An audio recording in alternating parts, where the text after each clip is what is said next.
Steve, quick recap on Tuesday. You must have been really pleased with the overall performance of your side. Yeah, very much so. I think we all know that we went there and picked a team that wouldn't reflect if it had been a league game, for example. I thought young Theo acquitted himself for 45 minutes and was blowing a bit at half time, and that's the difference of kids' football to men's football. Overall, I think a draw is a fair result. If you look at periods of dominance they had, chances we had, it goes to penalties. Everyone knows. I never call it a lottery because it's a game of skill. They scored one more than we did, so we went out opposite to what happened against Watford, of course, when we beat them. You must have picked up a lot of positives from that. Yeah, lots of positives. Individually, there was pluses and ticks in the box. I think you're unique at the fact that Big Sweens was back. That's a massive plus for us. Young Theo got a debut is a massive plus for us, and he'll be a player in time. And Harry Anderson coming off the bench as well and making a positive contribution there. That's getting almost 70 minutes, just over 70 minutes under his belt. So lots of positives as far as the group's concerned. How did the squad come through? Yeah, good. We don't expect any issues. If there is, it's not reflected on Tuesday. So they've had a day off. We travelled back after some work on Wednesday morning. We've travelled back. They've been freshened up, and we're getting ready now for Orient.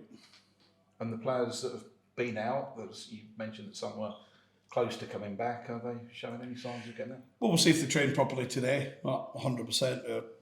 Schedule of training, have to, of course, have trained. They've trained all week. Nick Freeman and Luther Wood have trained. But of course, the main test is when they come back into the group and they're at full physicality and challenges and getting up forward at pace and stuff like that. So we'll see how they train. And of course, Leyton Orient, it's a side you got to know quite well last year, and the manager, Richie Wellens. Yeah, I mean, obviously you do battle over the course of a season. I think, in fairness, when you look at everything, they were the rightful champions. I think some of the results were, every week we were winning, we were coming in, they'd win again. And I can remember doing live television with Richie for the playoffs, and he said the same thing. Every time they were coming in, we'd win. And he's like, I think he looked after about, I think it was 15 games, and he said, we've had the best start I can ever imagine. And Stevenage are a point behind us, so they can imagine what they're thinking. So it was two very competitive games when we played them. 0-0 away from home. Very fortunate, I think, that day for us to get a point. I think we deserve to beat them at home. But we'll do battle on Saturday, and there'll be a great atmosphere. We'll take a healthy support. They always get behind them. They always at home. So looking forward to it. Can you look back on last season and use that for tomorrow?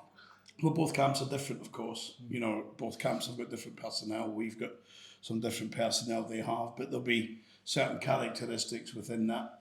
They've made some signings, some and all, particularly Jordan Graham, of course, who was outstanding, stunning, fantastic, brilliant. I can't use any more superlatives than that. So obviously, he must have gone down to Leyton Orient for no big wage at all, Jordan. But no, listen, they're a good side. Can we take positives from last year? Yes, we can. We competed with a very good side. Our aim is to compete with a very good side on Saturday. If we add to a point tally, I'll be pleased. It'll be then a fantastic start after that amount of league games in. And if we can go there and win, then it's as good as we could all imagine. They're a very young side, aren't they? They haven't had the same start they had last year. Picked up their first win last week. So they're obviously finding their feet. Yeah, very much so. I think they're finding their feet. I think more importantly, Richie has added to me, him and Martin have done some great recruitment, and they've just jigsaw by jigsaw changed little bits. I think last week was the first time that I looked and said that's a team that I would recognise that does very well in League One compared to the previous players who were playing. That's not knocking them because they were very successful in League Two, but I think Richie went back to the plan. He knows the system. He knows some really good players in that system. When you've got the Archibald on one side and you've got Graham on the other and you get the big boy through the middle, they've improved the front three, and that would have been hard to think of at the end of last season. You said how good the season they had last season and they were deservedly winners. Obviously, you weren't that far behind them by the last kick of the ball as well. It was only 3 or 4 points, I think, between the two of you. So it shows that you must have been deserved as well. Oh yeah, we're for sure the top two teams in the league by a long way.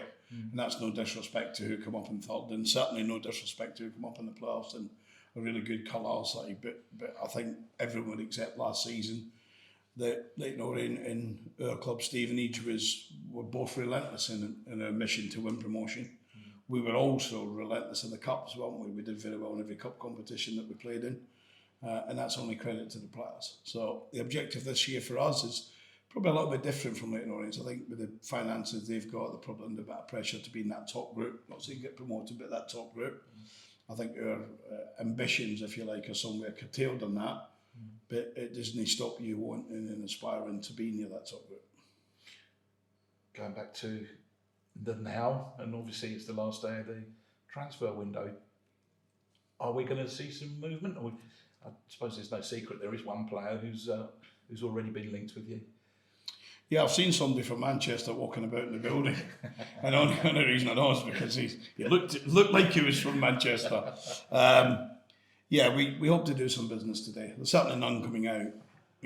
Credit to our chairman. We've, players like Nathan Thompson are always going to command interest. It's probably a surprise to everyone that there's a solid championship club come in and ask what it takes, and our chairman took that call and just said, "Steve, manage it how you want to manage it." So the answer was nothing happens. So from that point of view, we're in good shape. No one's got out, and we're in good shape that we're trying to get a couple in, but it's not going to be 4 or 5. But we're trying to get a couple. It has to be the right 2 players, maybe 3, but 2 players that has to be the right 2 players to complete the group, because we're in the middle of other clubs would call it injury crisis. It might only be 3, 4, 5 weeks, but it is 3, 4, 5 weeks, which is like 6, 7 games of league games. So we have to be mindful of that as well. And our chairman is very mindful of that. In fact, we're just on a hotline to each other, myself, him and Leon, every minute for the last 2 days. Must be difficult because you've got some big injuries. There's no doubt about that. But you've also got to remain competitive and keep the squad that's going to be competitive, and you're managing to do that. Yeah, very much so. And again, that's credit to the players. You only had to look at Alan McDonald last week at right back, man of the match, team of the week. But of course, there's only me, Mac, and you that he'd played there for Burnley under Sean Dyche. And if you play in the Championship under Sean at right back, you're a player, right? Because he's not going to pick someone he doesn't think like me could play in that position. So he done his good job. So we're asking everyone to do little bits of extra, if you like, in terms of unfamiliar in recent times to certain positions. But this group of men will get us through until we've got everyone back. But if we get Nick Freeman back this week, and if Luther is available, we've got Sweens, we've got Harry back on available. They're 4 big players in the last 5 days. And in an ideal world, how many players would you like if you were able to get them? Oh, magic ball, 12. I'd be calling up Jurgen and signing Salah. I've been bringing Henderson back because I'm not happy he's going to Saudi. I've been bringing him straight back. England fans will be happy. No, listen, I think in all seriousness, we always have a concern about numbers because when everyone's fit, our squad's probably going to be at the top level of 25, 24, 25 players. That's high for us. But if we take a degree of injuries out of it, then it settles back down to a more acceptable number. But we've been smashed since the start of the season with injuries. Some, of course, carrying on from last season, such as young Elliott and such as Swains and Terence and stuff like that. So from that point of view, we have to be understanding of what we're asking our board and our chairman, who have been absolutely phenomenal, but we have to be understanding what we're asking them to do. And what I'm never going to do is put our chairman or our board in a position where they don't feel comfortable with what I'm asking. That's the time when you're not managing it properly.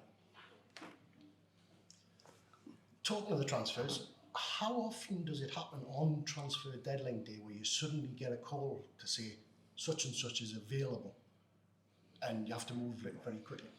It happens. I got a call at 7 o'clock this morning from a player said he'd been made available yesterday at 6 o'clock. And after being told in the summer when we tried to get him that he was just simply not available. So these type of things happen. Then you have to look at the balance of your squad, then you have to look what cover you've got, then you have to look whether he helps you achieve what you're trying to achieve. But it happens. There will be players being told mid-afternoon today, and this is reckless of football really. This is some managers suddenly waking up and thinking I've got too many, or the board's putting them under pressure to release them. We operate on a communication basis here every day. Myself, the chairman, Leon, there is no secrets. The chairman's available every day, who's fit, who's available, who's trained, who's not. And that's the way you should run your football club. But some other younger managers want to keep it wrapped up in their little blanket. Well, those days don't exist anymore. That's because I'm what I was thinking of, I saw yesterday Ipswich signed Dane Scarlett from Tottenham, but apparently that pushes them over that 25, so suddenly one player might not get registered. Yeah, So and he's a very good player. I think it's probably Ladapo that will come out of there. I'm only guessing from a distance it might be Ladapo, but I know what his deal was when it into Ipswich, which just takes certainly our level of club away. So, that doesn't mean that you wouldn't be signing the boy that Ipswich have signed, because one thing Kieran's doing is a brilliant job. They'll be in the Premier League next year for sure, for me. But we have a certain benchmark of player, a certain benchmark of availability of wages and finance to do these deals. And as our chairman says, it's absolutely paramount that we keep within our numbers. So me and Leon are charged with that, and ultimately dealt with by the board and the chairman. you said there was none going out in terms of the youngsters, the likes of Theo Alexandru. Would you want a loan deal for that, or is that something going to be thought? Yeah, I think obviously the loan window only shuts for non-league clubs for a week. So in a week's time, that opens back up. So in a week's time, we would probably be saying when we get into mid-September, our youngsters that we're thinking are ready, like Theo, who are ready to go and play men's football. If they're not going to be in around the first team group here, if you like, then they need to go and play men's football, because there's nothing better than maturing and playing in men's football where it depends on the result and not unlucky son like a youth team game. And it's just because there's different aspects of football and different levels. So there will be some son that will leave the building and go into the non-league. That's for sure. And just going back to the squad itself, Dan Sweeney, you said obviously played the full game on Tuesday night. Is there a concern, or is there no concerns that you can play him for a full 90 on Saturday? No, there's no concerns he could play a full 90. You would even want him to play a full 90 then go out again next Tuesday at Wimbledon. So we'll manage. I can say now our team at Wimbledon will have absolutely no reflection on what goes to Leyton Orient, because we have to manage these minutes, especially because we got the situation with certain players they got. But we still get good enough players to go there and win and compete at a level. But there's no concerns of Dan Sweeney. The fact that he could play 90 minutes and still be running as strong as he was in the 95th minute at Exeter just shows you what fantastic condition the kid's in, and he deserves enormous credit, as does Elliot, to go 70 odd minutes when the plan was 45. So these lads want to play, and that's important. And just finally, we saw Harry Anderson for the first time on Tuesday night. I remember seeing him down at St Albans on road 6 years ago. He was outstanding, but he was a right winger then. Where do you see him play? Right winger. He can play lefty. He can play right. He's very successful there. He gets at people. He's a strong boy. He's brilliant technically. I've been laughing and joking with him for 5 weeks, and we thought we'd sign Johnny Anderson.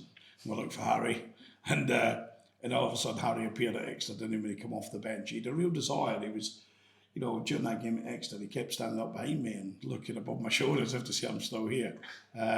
He'll be a big player for us over the course of the season. We've just had to manage the growing issue that he had, and it's sad he did it the first day and no one sees him. The good thing is everyone's forgot he's here, including our supporters. Everyone forgets, but they didn't forget when you see that cross that he puts in for the goal on Tuesday. He's probably the only player on the pitch that can put that right on Jordan's forehead to score a goal.